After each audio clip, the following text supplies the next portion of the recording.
Hello everybody, my self सृजन चटर्जी। आप लोग सबका स्वागत है हमारे रामकृष्ण मिशन यूट्यूब चैनल में।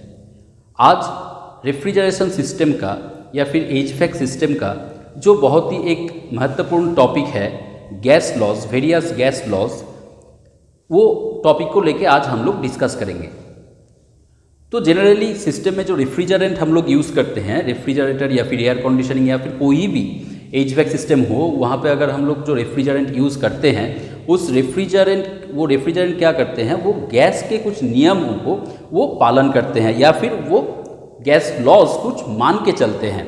तो आज हम लोग देखेंगे कि gas law, different types of gas law क्या होते हैं और उसके बारे में हम लोग बारीकी से जानेंगे, ठीक है। और वो सिस्टम में कहाँ पे वो लागू होते हैं वो भी आज हम लोग देखेंगे, ठीक है। तो यहाँ पे मैंने लिखे रखे हैं जो गैस लॉ है, जनरली 3 प्रकार के गैस लॉ आते हैं। पहला है बॉयल्स लॉ, फिर है चार्ल्स लॉ, फिर है गे-लुसैक लॉ। तो पहले हम जानेंगे कि बॉयल्स लॉ होता क्या है।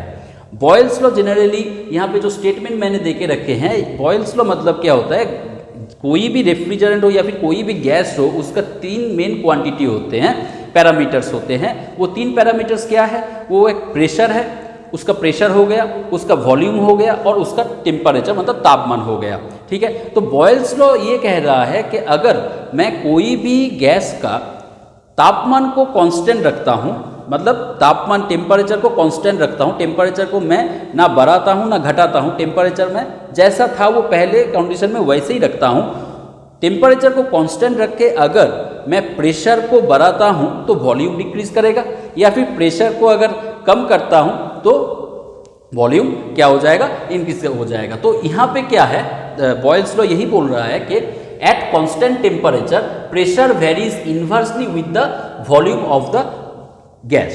तो कांस्टेंट टेम्परेचर में प्रेशर क्या होगा, वो वॉल्यूम के साथ इन्वर्सली वेरी करेगा। इन्वर्सली का मतलब क्या हो जाता है, इन्वर्सली का मतलब ये है कि अगर 2 क्वांटिटी है, अगर 2 क्वांटिटी इन्वर्स रिलेटेड है एक दूसरे के साथ, तो अगर एक बढ़ता है तो एक कम हो जाता है, ठीक है। जैसे मान लीजिए नॉर्मल एक एग्जांपल अगर लें कि अगर एक काम करने के लिए 5 आदमियों का ज़रूरत है और वो 5 आदमी 2 दिन में काम को कंप्लीट कर सकते हैं, ठीक है। लेकिन अगर वही काम जो 5 आदमी मिलकर 2 दिन में कंप्लीट कर रहे हैं, वही काम अगर मैं 2 आदमी को दे दूं तो निश्चित है कि उसको टाइम बहुत ज़्यादा लगेगा। 2 दिन में वो जो 5 आदमी 2 दिन में काम कर रहा था, वो 2 आदमी 2 दिन में वो काम नहीं कर पाएगा, उसके लिए वो 3 दिन या फिर 4 दिन लेगा या फिर 6 दिन लेगा, ठीक है।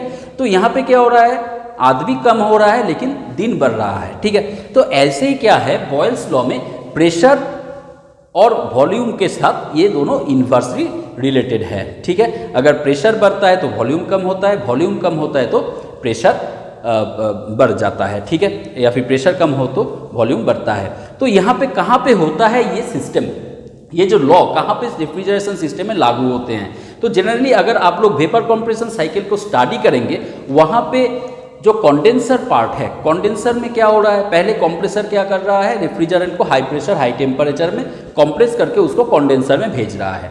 अभी कंडेंसर का काम क्या है, कंडेंसर का काम ये है कि उसमें जो सेंसिबल हीट या फिर लेटेंट हीट है, उस सेंसिबल हीट या लेटेंट हीट को वो पहले तो डिस्चार्ज लाइन से वो सेंसिबल हीट छोड़ देगा, जब वो कंडेंसर के अंदर जाएगा तब कंडेंसर क्या करेगा, सिर्फ लेटेंट हीट छोड़ेगा। तो लेटेंट हीट ऐसा एक हीट है जो किसी बॉडी से अगर मैं निकाल भी लूँ या फिर किसी बॉडी में अगर लेटेंट हीट दे भी दूँ तो उसका तापमान जो था पहले वही रहेगा, तापमान का कोई चेंज नहीं होगा, ठीक है। तापमान जो था वो वैसा ही रहेगा। लेकिन सेंसिबल हीट अगर मैं किसी बॉडी से लेता हूँ या फिर किसी बॉडी को सेंसिबल हीट देता हूँ तो उसका तापमान बढ़ता है या फिर घटता है। लेकिन कंडेंसर का काम ये है कि वो रेफ्रिजरेंट वेपर से लेटेंट हीट को छोड़ता है। जब वो कंडेंसर के अंदर चला जाता है, डिस्चार्ज लाइन में सेंसिबल हीट छोड़ता है लेकिन कंडेंसर के अंदर वो लेटेंट हीट छोड़ता है। जबकि लेटेंट हीट जब वो छोड़ रहा है तो इसका मतलब है जो वेपर अंदर गया था वो लेटेंट हीट छोड़ने के कारण उसका टेम्परेचर कांस्टेंट है, लेकिन उसका अवस्था का परिवर्तन हो रहा है, ठीक है। तो अगर आप लोगों को हीट के बारे में और जानना है तो मेरा प्रीवियस एक वीडियो अपलोडेड है, उसमें आप लोग देख सकते हैं हीट के बारे में। तो कंडेंसर में क्या होगा, जो लेटेंट हीट छोड़ रहा है मतलब क्या हो गया, टेम्परेचर कांस्टेंट है, ठीक है। तो बॉयल्स लॉ वही बोल रहा है कि टेम्परेचर कांस्टेंट है। तो यहाँ पे क्या हो रहा है, मेरा वॉल्यूम चेंज हो रहा है। ठीक है, वॉल्यूम क्या हो रहा है, अब वो वेपर से अगर वो टेम्परेचर लेटेंट हीट ले लेगा, लेटेंट हीट लेगा मतलब क्या हो गया, टेम्परेचर कांस्टेंट होगा, और लेटेंट हीट ले रहा है मतलब उसका अवस्था परिवर्तन हो रहा है, वो गैस से या फिर रेफ्रिजरेंट वेपर से वो लिक्विड में कन्वर्ट हो रहा है। अभी हम सब लोगों को मालूम है कि वेपर या फिर गैस ज़्यादा वॉल्यूम लेते हैं किसके तुलना में, लिक्विड के तुलना में। तो यहाँ पे देखिए आप लोग अगर ध्यान से सुनेंगे क्या हो रहा है, यहाँ पे वॉल्यूम डिक्रीज हो रहा है, वो वेपर से कंडेंसर में क्या हो जा रहा है, लिक्विड हो जा रहा है, तो उसका वॉल्यूम क्या हो रहा है, कम हो रहा है। ठीक है, लेकिन टेम्परेचर यहाँ पे कांस्टेंट है। क्यों टेम्परेचर कांस्टेंट है, क्योंकि वो लेटेंट हीट छोड़ रहा है कंडेंसर। ठीक है, अभी प्रेशर का बात आता हूँ। प्रेशर हमारा इस सिस्टम में, किसी भी एचवैक सिस्टम में कंप्रेसर से लेके अप टू मतलब जो कंडेंसर का जो लिक्विड लाइन है वहाँ तक हमारा हाई प्रेशर जोन रहते हैं। तो प्रेशर जो कंप्रेसर से भेजा गया था कंडेंसर में वही प्रेशर वहाँ पे है, तो प्रेशर तो हाई ही है, प्रेशर बढ़ा ही हुआ है, मतलब बढ़ के ही रखा है, हाई ही है, लेकिन उसका वॉल्यूम डिक्रीज हो जा रहा है। तो यहाँ पे क्या हो रहा है, इन्वर्सली प्रोपोर्शनेट हुआ। ठीक है, तो प्रेशर तो हाई ही है लेकिन वॉल्यूम कम हो रहा है। ठीक है, तो कंडेंसर में ये चीज़ लागू होते हैं। ठीक है, और अगर आप लोग इवापोरेटर में भी देखेंगे, इवापोरेटर में भी क्या होता है, इवापोरेटर में हमारा जो लिक्विड जाता है उसके अंदर, वो लिक्विड क्या करेगा, सराउंडिंग से लेटेंट हीट को लेगा। ठीक है, लेकिन वहाँ पे लो प्रेशर जोन है, लो प्रेशर जोन है इवापोरेटर से मतलब कैपिलरी से लेकर up to suction line compressor तक लो प्रेशर जोन है। तो इवापोरेटर में जो लो प्रेशर जोन है वहाँ पे प्रेशर लो हो गया, कांस्टेंट हो गया, मतलब प्रेशर कम हो गया। ठीक है, लेकिन वहाँ पे हो क्या रहा है, जो लिक्विड वहाँ पे पहुँचा वो लिक्विड सराउंडिंग से लेटेंट हीट लेके वो क्या हो जाएगा, वेपर बन जाएगा। तो लिक्विड जो था उसका वॉल्यूम कम था, अभी वो वेपर बन जा रहा है, मतलब उसका वॉल्यूम इंक्रीज कर रहा है, लेकिन यहाँ पे प्रेशर क्या है, लो है। ठीक है, बात समझ में आया। तो बॉयल्स लॉ क्या कह रहा है कि प्रेशर और वॉल्यूम इन्वर्सली प्रोपोर्शनेट है। अगर प्रेशर कम होगा तो वॉल्यूम बढ़ेगा, और प्रेशर अगर ज़्यादा होगा तो वॉल्यूम क्या करेगा, डिक्रीज हो जाएगा। तो ये दोनों पार्ट क्या हो रहा है, एक कंडेंसर में हो रहा है, कंडेंसर में यहाँ पे प्रेशर ज़्यादा है लेकिन वॉल्यूम कम हो रहा है, वेपर से क्या हो जा रही है, लिक्विड हो जा रहा है। और इवापोरेटर में क्या हो रहा है, इवापोरेटर में प्रेशर कम है लेकिन वॉल्यूम बढ़ जा रहा है। ठीक है, क्योंकि वहाँ पे लो प्रेशर जोन है और वो लेटेंट हीट ले रहा है, तो लिक्विड से वो वेपर बन जा रहा है। ठीक है, तो यहाँ पे आप लोगों का जो महत्वपूर्ण है, जो इम्पोर्टेंट है कि मतलब बहुत बार क्वेश्चन आया है ये वेरियस कॉम्पिटिटिव एग्जाम में कि बॉयल्स लॉ में कौन सा पैरामीटर कांस्टेंट रहेगा, टेम्परेचर कांस्टेंट रहेगा, और यहाँ पे सिस्टम में कहाँ पे ये लागू होते हैं, कंडेंसर और इवापोरेटर में। ठीक है, नेक्स्ट जो आते हैं वो आते हैं चार्ल्स लॉ। चार्ल्स लॉ क्या बोले हैं, चार्ल्स लॉ बोल रहे हैं कि अगर मैं किसी भी गैस का प्रेशर कांस्टेंट रखता हूँ, प्रेशर अगर कांस्टेंट रखता हूँ, उस गैस के वॉल्यूम टेम्परेचर के साथ डायरेक्टली रिलेटेड होगा। ठीक है, टेम्परेचर के साथ क्या हो जाएगा, वो डायरेक्टली रिलेटेड होगा। मतलब डायरेक्टली का मतलब क्या है, मान लीजिए एक एग्जांपल लीजिए डायरेक्टली प्रोपोर्शनल का, मान लीजिए लीटर और किलोमीटर। ठीक है, अगर आप जितना पेट्रोल डालेंगे, जितना लीटर पेट्रोल ज़्यादा डालेंगे तो आप ज़्यादा डिस्टेंस कवर कर पाएंगे। ठीक है, अगर आपके पास कम पेट्रोल है तो आप कम डिस्टेंस जा पाओगे। तो ये दो क्वांटिटी अगर डायरेक्टली रिलेटेड है तो एक के साथ दूसरा भी बढ़ेगा, एक के साथ दूसरा भी कम हो जाएगा। तो चार्ल्स लॉ यही बोल रहे हैं कि अगर किसी भी गैस का प्रेशर कांस्टेंट रहता है, तो यहाँ पे किसको कांस्टेंट कर दिया, प्रेशर को। प्रेशर मतलब हमारा एटमॉस्फेरिक प्रेशर हो गया, वो तो normal at sea level constant ही रहेगा। तो अगर प्रेशर कांस्टेंट रहता है तो कौन सी दो पैरामीटर चेंज होगा, वॉल्यूम और टेम्परेचर। वॉल्यूम और टेम्परेचर कैसे रिलेटेड होगा, एक दूसरे के साथ डायरेक्टली रिलेटेड होगा। ठीक है, तो अभी यहाँ पे जो स्टेटमेंट मैंने दिए हैं, इस स्टेटमेंट में मैंने क्या लिखे हैं, at constant pressure volume varies as the temperature of the gas. Volume change होता रहता है गैस के टेम्परेचर के साथ साथ। ठीक है, तो ये वाला जो पॉइंट है, ये वाला पॉइंट या फिर ये वाला लॉ कहाँ पे लागू होते हैं, हमारे एचवैक सिस्टम में। जनरली अगर आप लोग देखेंगे तो ये वाला लॉ जनरली सक्शन और डिस्चार्ज लाइन में ज़्यादातर लागू होते हैं। कैसे लागू होते हैं, जब compressor high pressure high temperature में उसको पिस्टन रेफ्रिजरेंट को कंप्रेस करके जब वो छोड़ते हैं डिस्चार्ज लाइन से, तो उसका जो हीट है वो हीट थोड़ा सा डी सुपर हीट होते हैं। डी सुपर हीट मतलब डिस्चार्ज लाइन में थोड़ा सा हीट निकलता है। अभी हीट निकलता है मतलब क्या होगा, यहाँ पे सेंसिबल हीट निकलेगा। सेंसिबल हीट अगर निकलेगा तो यहाँ पे टेम्परेचर थोड़ा सा रेफ्रिजरेंट का कम होगा। टेम्परेचर अगर कम हो गया तो वहाँ पे क्या होगा, उसका वॉल्यूम भी डिक्रीज हो जाएगा। ठीक है, अभी यहाँ पे एक बात आप लोगों को समझना है कि जो गैस है या फिर कोई भी गैस है या फिर कोई भी एयर है, उसके अंदर जो मॉलिक्यूल्स रहते हैं, उस मॉलिक्यूल्स वो रैंडमली मूव करते रहते हैं। क्यों? क्योंकि उसके अंदर क्या होते हैं, उन लोगों के अंदर काइनेटिक एनर्जी होते हैं। अभी अगर आप लोग उसके अंदर हीट दे दे, अगर हम लोग गैस को हीट कर रहे हैं, मतलब हीट क्या है, एक एनर्जी है, तो मेरे पास ऑलरेडी एनर्जी है तो मैं एनर्जी लेके घूम सकता हूँ। अगर मेरे पास एक्स्ट्रा एनर्जी आ गया तो मैं और तेज भाग सकता हूँ, ठीक है। मैं नॉर्मल एनर्जी से भाग रहा हूँ और एनर्जी आ गया मेरे अंदर तो मैं और तेज भाग सकता हूँ, ठीक है। तो तेज भाग रहा हूँ मतलब क्या हो गया, मेरा वॉल्यूम एक्सपांड हो गया, मेरा और कैपेसिटी बढ़ गया, ठीक है। तो यहाँ पे क्या हो रहा है, अगर आप किसी भी गैस में हीट दे दे तो क्या होगा, उसके अंदर जो है मॉलिक्यूल के अंदर वो एनर्जी लेगा, ठीक है। वो हीट एनर्जी लेगा, उसके काइनेटिक एनर्जी और बढ़ जाएगा, मतलब उसके अंदर जो पहले से ही जो एनर्जी मौजूद था उसके साथ वो हीट एनर्जी ऐड हो रहा है, मतलब उस मॉलिक्यूल का एनर्जी और बढ़ जाएगा और उसका कैपेसिटी भी बढ़ जाएगा और वो बहुत तेज वो दौड़ने लगेगा, एक दूसरे से बहुत दूर जाता रहेगा और उसका वॉल्यूम एक्सपांड करेगा, ठीक है। वैसे ही अगर ऑपोजिट वे से आप लोग देखें तो क्या होगा, अगर आप लोग मॉलिक्यूल से एनर्जी ले रहे हैं, मतलब अगर आप लोग गैस को ठंडा कर रहे हैं, मतलब मॉलिक्यूल से आप लोग हीट एनर्जी खींच के ले रहे हैं, तो मेरे अंदर से अगर मैं एनर्जी को बाहर कर लूँ तो मैं जितना मेरा कैपेसिटी था उतना कैपेसिटी नहीं रहेगा, मैं पहले जैसा काम नहीं कर पाऊँगा, मैं क्या हो जाएगा, थक जाऊँगा, ठीक है।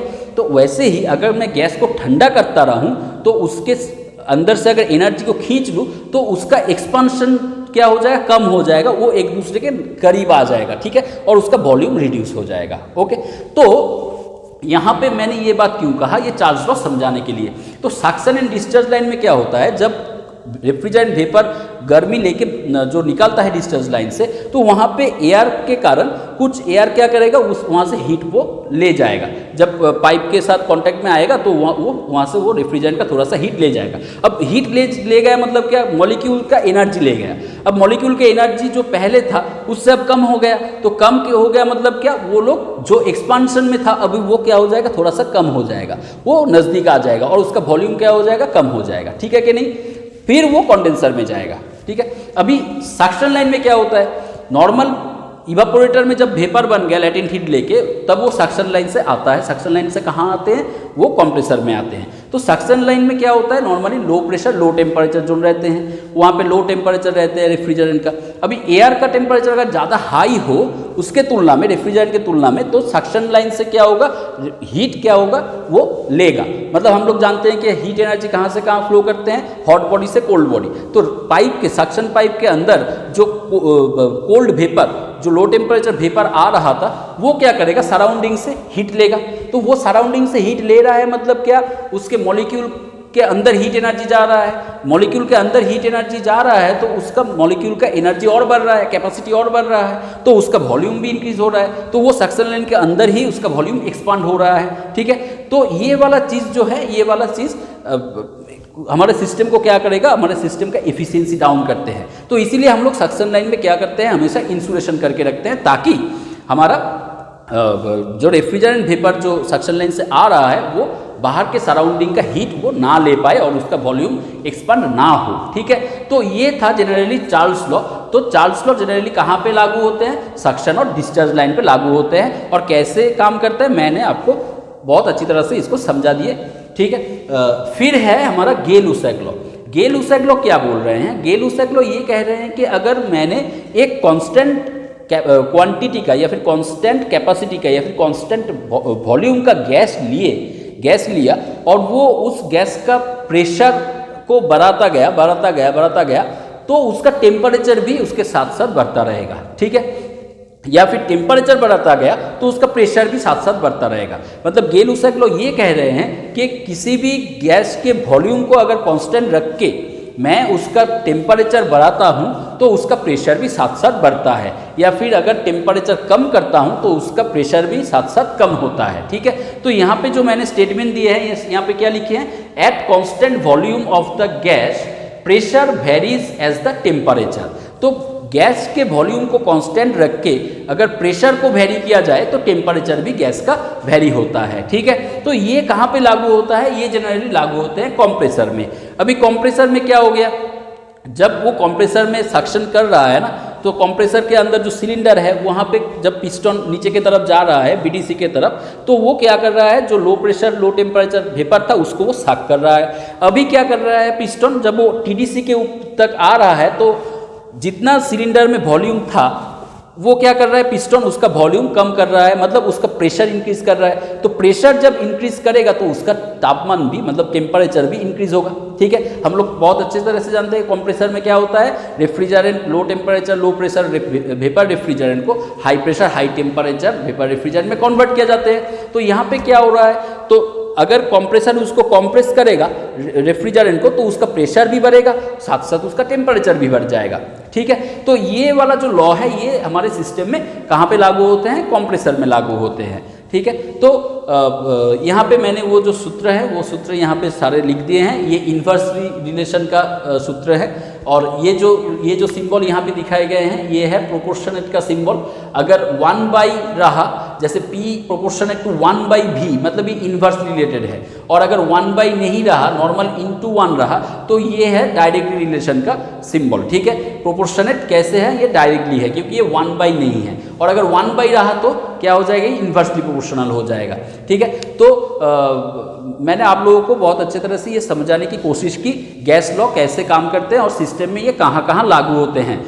आप लोग ये वीडियो देखते रहिए और खुद आप लोग एक्सपेरिमेंट करते रहिए कि सिस्टम देखते रहिए कि कहाँ पे ये कैसे लागू हो रहा है। सिस्टम को अच्छी तरह से स्टडी कीजिए और ये गैस लॉ के साथ कंपेयर कीजिए, तो आप लोगों को खुद ब खुद ये मालूम हो जाएगा। ठीक है, अगर आप लोगों को उसके बाद भी अगर कोई भी दिक्कत हो तो आप लोग हमेशा मेरे साथ कमेंट सेक्शन में बात कर सकते हैं। हमें आप लोग क्वेश्चन कीजिए, कोई भी रिलेटेड अगर क्वेश्चन हो इस टॉपिक के तो आप लोग कीजिए, मैं ज़रूर आंसर करूँगा।